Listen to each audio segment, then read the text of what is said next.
everyone. So today we are going to understand pattern recognition. Means how to recognize the pattern of a question for which we are going to write the program. So let's move on. The question is, print the factorial of 5. So I would suggest you that before writing a program, you must solve the factorial of 5 onto a paper, so that you will be having an idea that how to calculate the factorial of 5 and in what manner I should write the program. So let's start with it. So I have to calculate the factorial of 5. So what will I do? I will take number 5 for which I have to calculate. Then I will take second number in the sequence in decreasing order. That means after 5 in decreasing order, what comes? 4. So 5 multiply by 4. Next, 4 multiply by 3. Then multiply by 2 and multiply by 1. Now, we will not multiply further with 0. Because as we know that whichever number we multiply by 0, the whole number will become 0. So that's why for any number, like if I would say that I have to calculate the number factorial of 6. So what will I do? I'll start multiplying the number from 6. Then I'll multiply 5, then 4, then 3, 2 and 1. So for whichever number I need to calculate the factorial, I'll start from that number and I'll reach till 1. And I'll multiply all the numbers in between. So the number starts from itself and runs till 1. So first we need to understand that the number for which I need to calculate factorial, I must assign it into a variable. So let's say I have taken a number in n. So my variable n is holding 5. So once I'll multiply it, so I'll multiply the number by n minus 1. Next number will be n minus 2. Next number will become n minus 3. And the last number is n minus 4. So we have observed the pattern that from where do we need to start and till where we need to finish. This is known as pattern recognition. So let's understand this with the help of coding. That how can we write a program for factorial. So I can start writing my program. So let's take one variable by the name num. I will accept the value now. Int input. Enter the number. So number is accepted from the user. Now let's start with the for loop. For.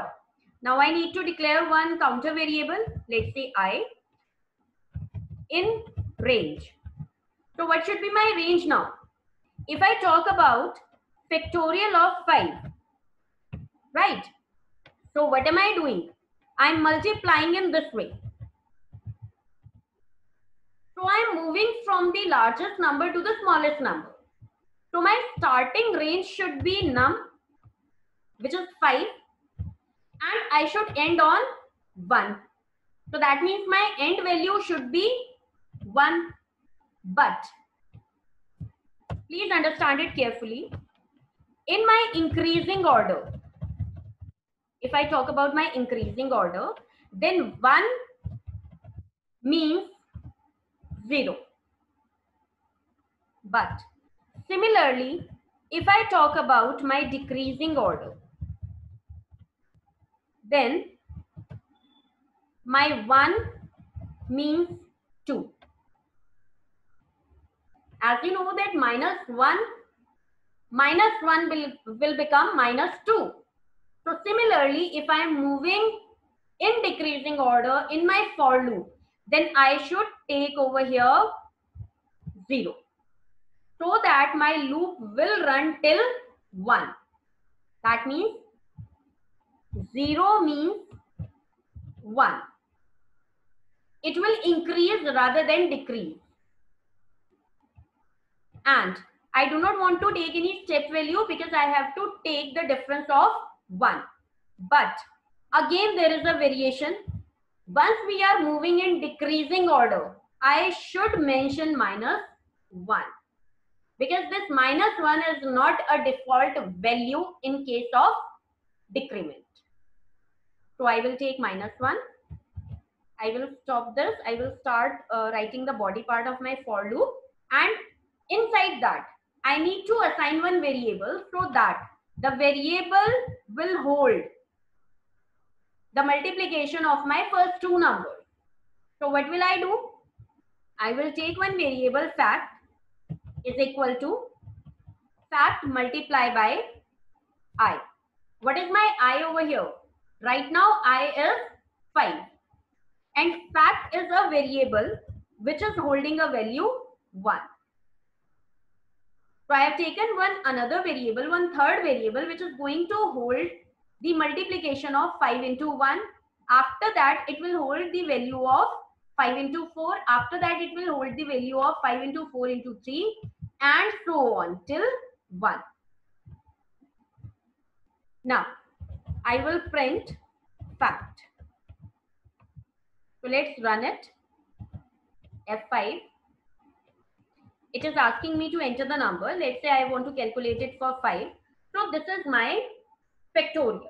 At the end, I am getting the complete factorial value, which is 120. So let's dry run it. That how does it work? First, I accepted the number, which is 5. Then I assigned a value to my fact variable, which is 1. Now come inside my for loop. For loop is saying that for I in range num to 0 in decreasing order. So first time the value of I is 5, right? Next time when it comes over here, then fact is equal to 1 multiplied by 5 is equal to 5. The result I got this. And similarly, I printed it over here. Next time, the loop will run again after the decrement of 1 value.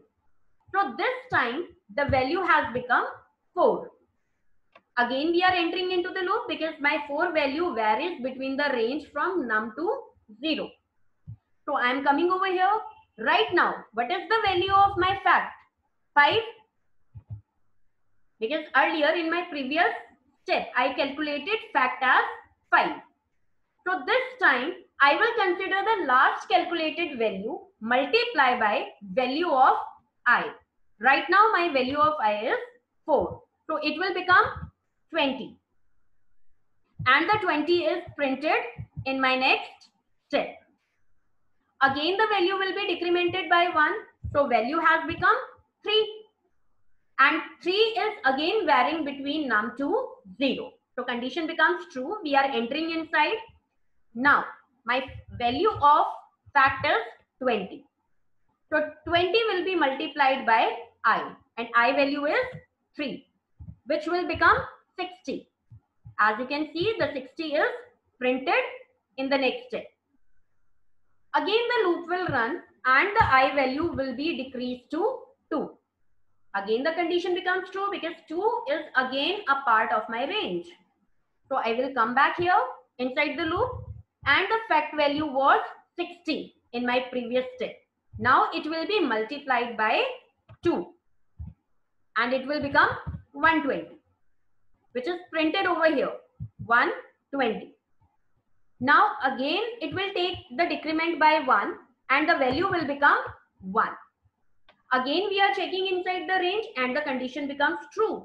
So we are entering inside the loop and the last value of factorial will now be multiplied by 1 and the answer will be 120. That's why 120 value is written twice in my output.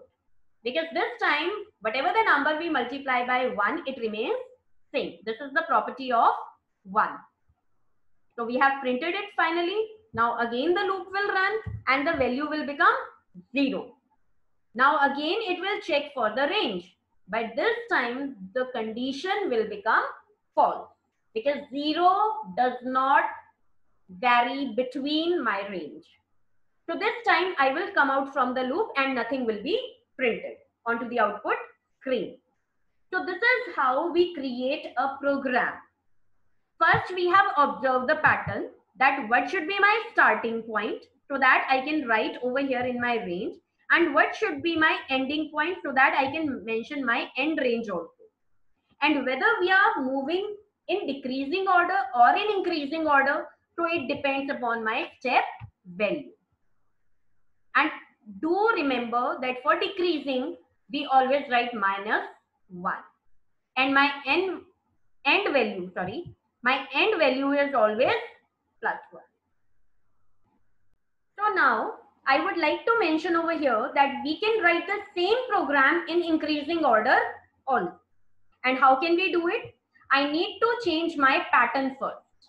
That means if I would start writing in this way, 1 into 2 into 3, 4, and then 5. Then I'm moving in increasing order. That means I'm starting calculating or multiplying the number by 1 and I'm reaching till 5. So what will happen? My for loop will be changed. How? My starting value according to my pattern is 1. So in place of my start parameter, I'll write 1 value. My end value is 5, which is held by this num variable. So what will I do? I'll write num. But as I told you that 1 means 0 in increasing order, so I would mention num plus 1. I should write it in +1 number. Why so? Because if my number is 5, then it will calculate it till 4. But if I write my number as 6, that means num plus 1, then my for loop will stop working at 5 exactly. And I need to calculate my pattern till 5. Rest of the steps will remain same. So what will happen this time? I is 1 very first time, and my fact will be calculated as 1 into 1 is equal to 1. This is my first step. Next time, the loop will run again and it will be incremented by 1. Again, I would like to mention over here that it is automatically taking the increment of 1. And 1 is by default increment in for loop. So I need not to mention my step value. I have become 2. Now my last calculated value was 1. Now it will be multiplied by 2 and the result will be 2. Now again it will go back and it will be incremented by 1. So value has become 3, which is again in the range. So we are entering inside the loop and my last calculated value will be multiplied by 3 this time and the result is 6. Again it will go back and it will take 1 increment. So I value is 4, which is again within the range.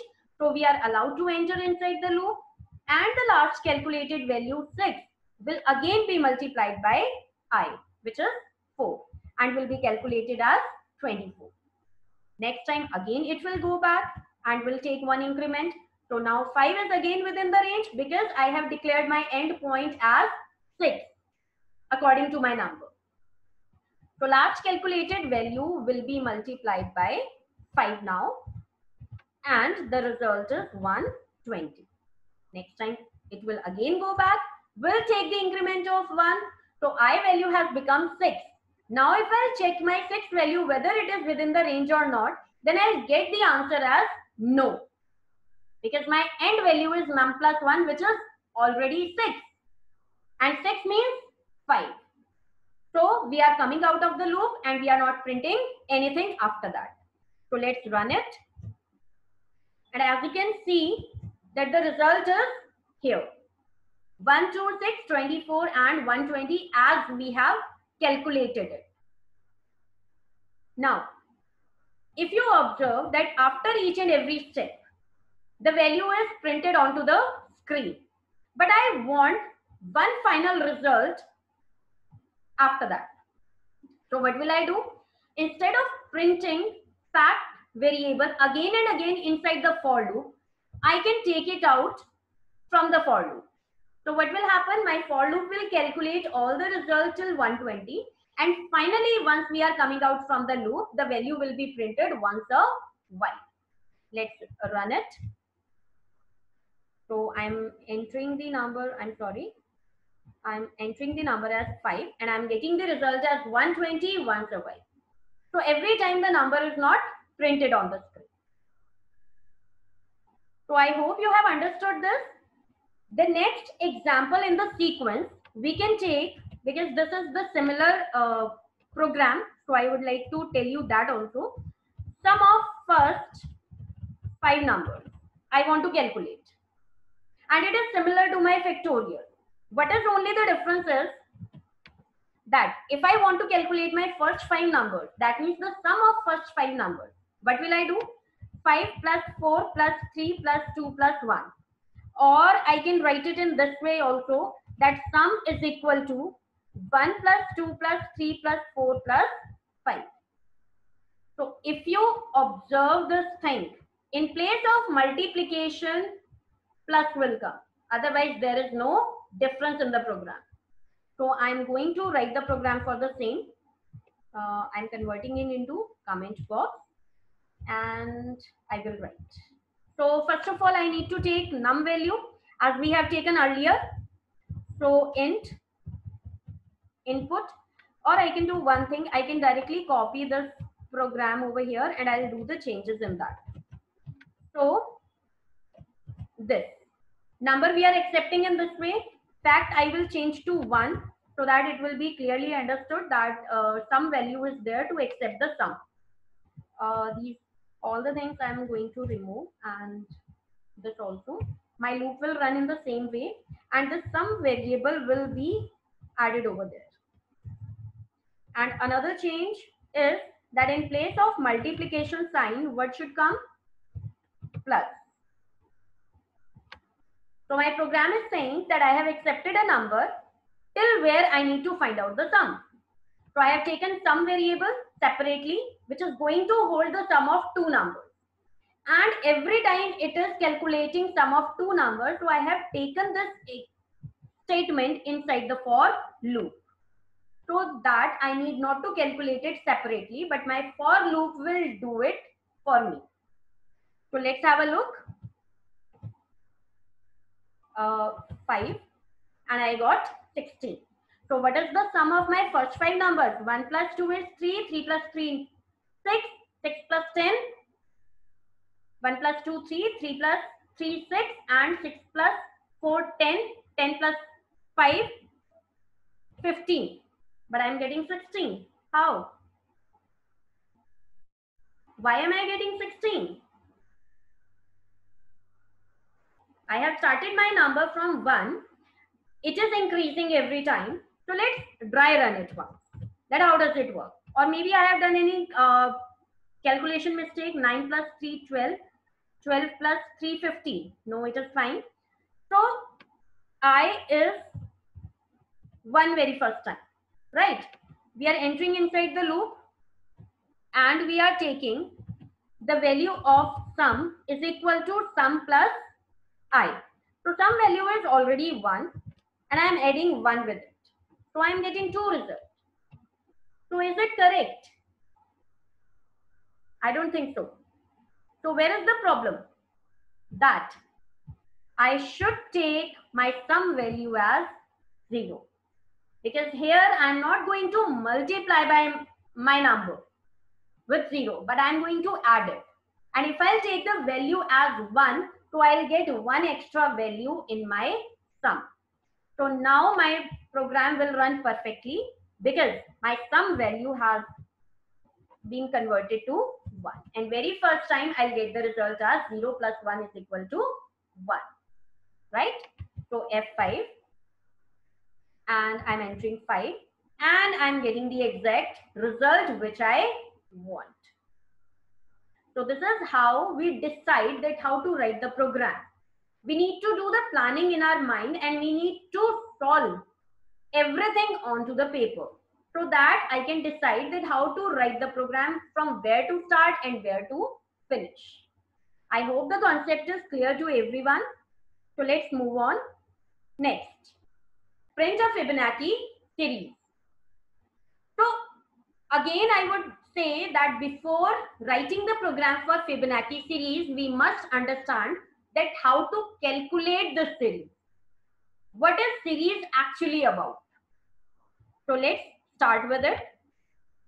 0 is my number, 1 is my number. That means two numbers first I will take. And then what will I do? I will add these two numbers to generate my next number. So my first number is 0, which I have assigned into variable A. My second number is 1, for which I have taken variable B. Now, after adding 0 plus 1, I have taken another variable C, which is containing the result of A plus B. Next step. What is happening in my next step? That the result which I got in my previous step has been shifted to variable B. And in the last step, the variable B was holding 1, but in this step, it is held by A variable, right? So this time, my last two values are added to generate the next number in the sequence. And that next number is again assigned to variable C. Next step, again, the previous result was added with the previous value. That means 1 plus 2 is equal to 3. And that 3 value is now contained by C. So every time what is happening? That my B is converting into A and my C is converted into B. And the new value which is generated is assigned into C. Every time C is performing, C is equal to A plus B. Next step. Similarly here, the value which was assigned to B in the last step is assigned to A right now.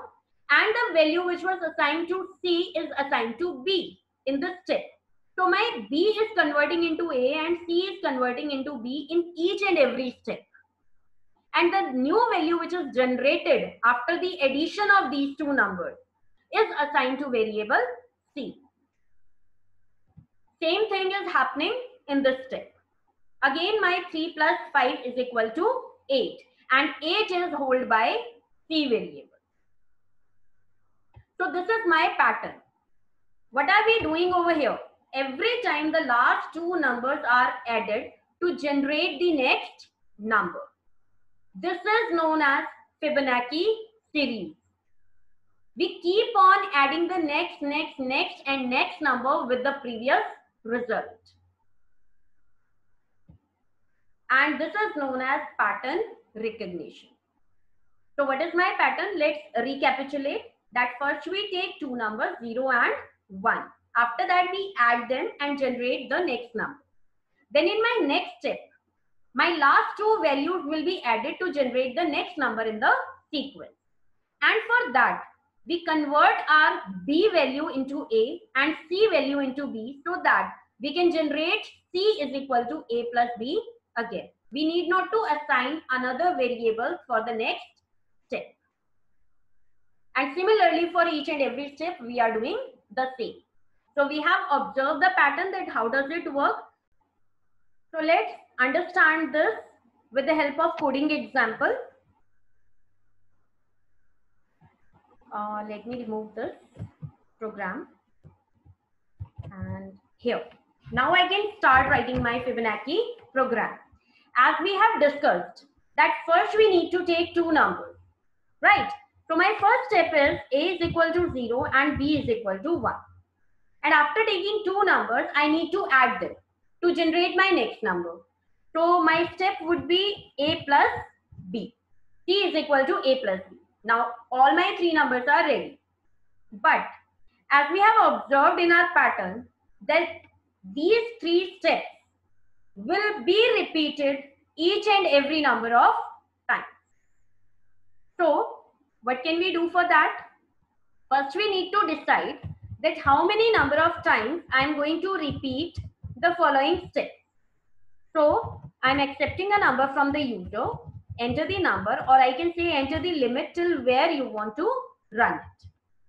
And as we have seen that C is equal to A plus B is repeated every time. So this repetition should be a part of my loop. So what will I do? For I in range. And what should be my range? My num should be my range. Because this will decide that how many number of times my loop is going to run. So I have placed my C is equal to A plus B inside the loop. So it will repeat number of times. Another thing which we observed in our pattern was that after each and every step, what is happening? The value which is stored in B is going and assigned into A, and my C value is converted into B. So here we can see this again same, that in my third step also B is converted into A and C is converted into B. Next step also B is converted into A, C is converted into B, and so on. So similarly, inside my for loop, what will I do? I will repeat these steps. That A is taking the value of B and B is taking the value of C. And finally, I will print it. C end is equal to this. Because I want to print my all the numbers into one line. So I have taken the separator end is equal to 2 spaces. So let's run it. It is asking me number, so I want to run my loop 5 times. Now 5 numbers are generated. And as we can see the pattern, 1 plus 2 is 3, 3 plus 2 is 5, 5 plus 3 is 8. But where are my A and B? Because my A and B are not the part of loop, so those numbers are not printed. But I want to print them. So I can do one thing, that before starting my loop, I can place them here. And I can write the end separator also, as I have written earlier. So let's run it. Okay, there is a problem. Yeah, now it is fine.